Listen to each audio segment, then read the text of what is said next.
Hi,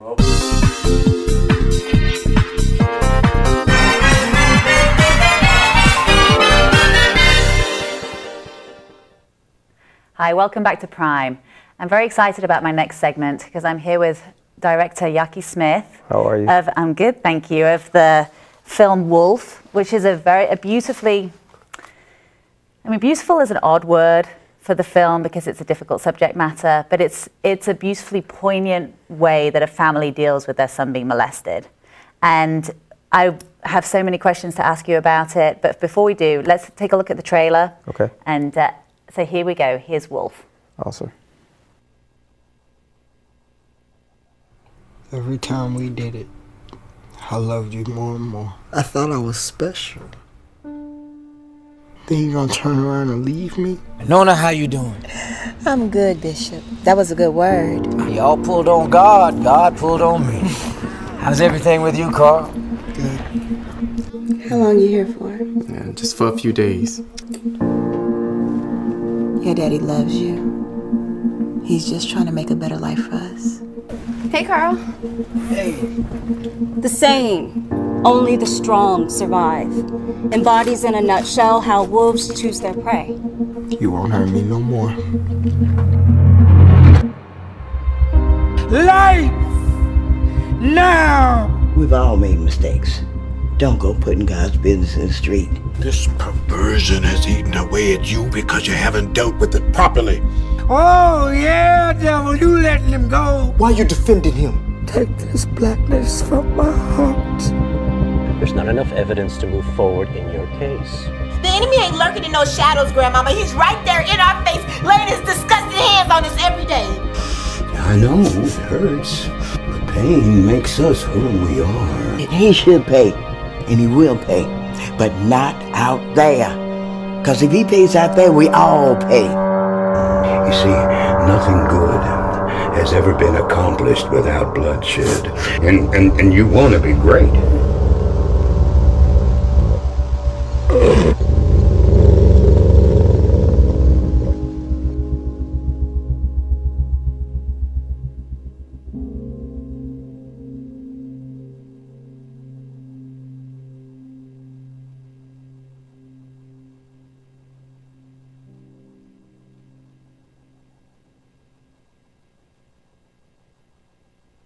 Wow.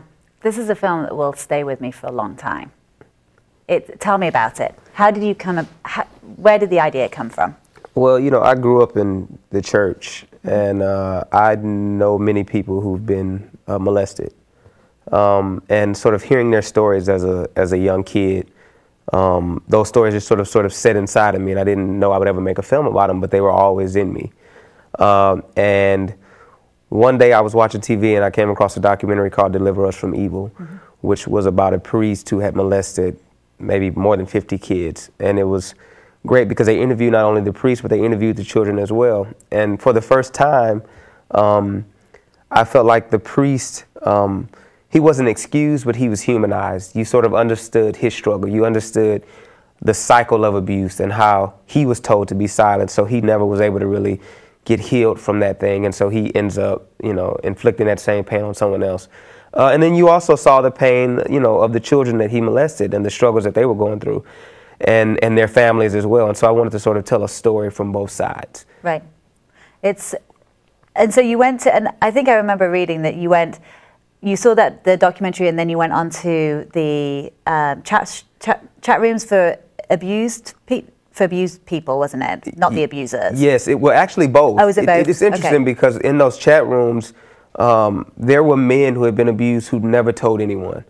I mean, these are 30, 40, 50-year-old men, and some have become abusers, but they've never actually told anyone that they were abused themselves. And the reason they feel like they could tell their stories on this chat room is because it was anonymous. Right. And it was just interesting watching the threads and looking at the threads and reading them, because you could tell that just the fact that they were able to get it out, the fact that they were able to finally tell someone, there was healing taking place. And I felt like that was something that they needed, something that they wanted all those years, but they had been told never to say anything. It was too taboo. People would talk about them. And so just reading those threads, a lot of those stories from the threads found themselves in the screenplay. That's right. Yeah. Interesting. So was there a conflict within yourself when you were starting to write the film, make the film?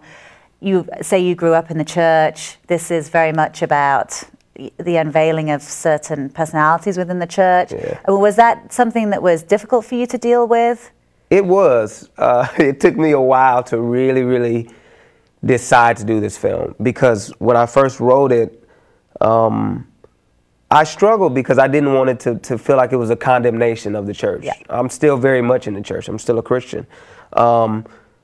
But I did want to create a film that sort of, you know, it's a criticism, and it's a, like you say, it's an unveiling of these things that we've buried, these things that we don't want to talk about. And so as I was writing it, I just wanted to make sure, like I said, that it wasn't a condemnation, that people would see past sort of the evils that I'm showing, and you know, see you know, the hope, I think, in the end of all of this. Absolutely. I mean, the whole point of it, right, is yeah, it's a tough film, and the critics have called it dark, and it's disturbing, and it is all of that. It's supposed to be all of that. Yep. Because I think if it is that, it'll get us to having the conversation about the subject, and that's what the whole point of the film was. Yes, and I think if the critics didn't call it dark or disturbing, then I think you wouldn't have achieved what you meant to achieve. Exactly. I mean, it was supposed to be dark. Yes, I mean, you don't ever, molestation is not a happy-go-lucky subject matter, is it? That everyone's like, "Way!" Yeah, exactly. You know, and I wanted to make sure that it felt real, it felt authentic, that, you know, and I wasn't being exploitative, because I try not to show a lot, but I show just enough so that you get a sense of the horror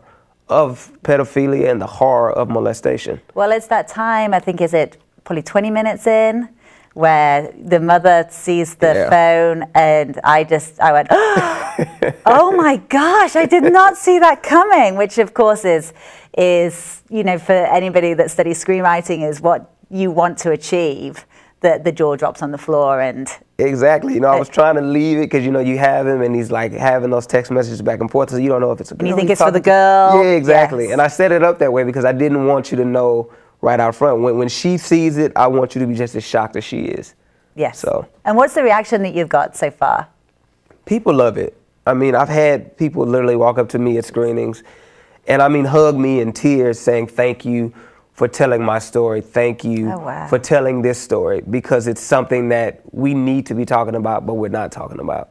And I think, you know, we want to get a distribution deal, but if we don't get one, just the fact that I'm touching someone, just the fact that someone who has gone through this is able to see themselves on screen and is able to maybe go and get the help that they need, are able to start talking about, you know, whatever happened to them in their past. That's why I made this film. Well, there's a real educational component in this film, and you can really go that route, as well as the, you know, traditional trying to get the distribution, but you can really go the educational route with this, because there's so much to learn from it. Just the fact that the teenage boy in there, that he is in love with his abuser, and that he doesn't want to see him pull down from up high. Yeah, I mean, in my research, I found that so many, and the same thing back to the chat rooms, a lot of these guys, they didn't tell anyone because, one, they didn't want to get the abuser in trouble, but two, they felt bad that they actually had feelings for the person that had abused them. You know, they loved that man who abused them. They were in love with him, not understanding what he had done to them psychologically. And so that's why they couldn't say anything. And so I had to show that side of it as well. And there's that look at the end between the mother and the bishop that is just, oh my gosh. I know, I told you that, it made me cry. It was beautiful, a beautiful, odd look. I mean, I keep using the beautiful word, and which doesn't sit right, but it was, you just struck it so well. Yeah, and I mean, that scene, literally, that was the last thing that we shot, but it was, for me, one of the most important things, because it's where he has to face them for the first time. And she's, you know, and it's like she's confronting her father, because that's what he was to them. He was their father, he was their counselor, he saved their marriage, you know. They say all that in the film, and then to have to like turn around and show him what he'd done to their son, it was heartbreaking for her, but I felt like it was something that she had to do. And that's why we really took a long time with that moment to make sure that it came across, you know. And where did you find the cast? Because they're a stellar cast. The mother, that's my wife. Oh, she is? Oh. You know, I did a lot of auditions around here in San Antonio. And some people I just called, like Miss Irma P. Hall. She was in a play with my wife. I called her and said, hey, do you want to do this? And she was like, yeah, I'll do it. The guy who plays the bishop, huge fan of him. He's a teacher at, well, the artistic director of the theater department at Texas State. So I just called him on the phone and said, hey, Eugene, I have this part I want you to play. And so it was a mixture of just calling people that I knew and auditioning. And how did the cast feel about it? They loved it. You know, it was, when I first started sending out the screenplays, it was interesting because at first it was like, wow, this is deep, you know. And Eugene even said, he says, I've done Pulitzer Prize winning plays, I've been on Broadway, he says, but I've never really had to get as naked emotionally as I did with this film.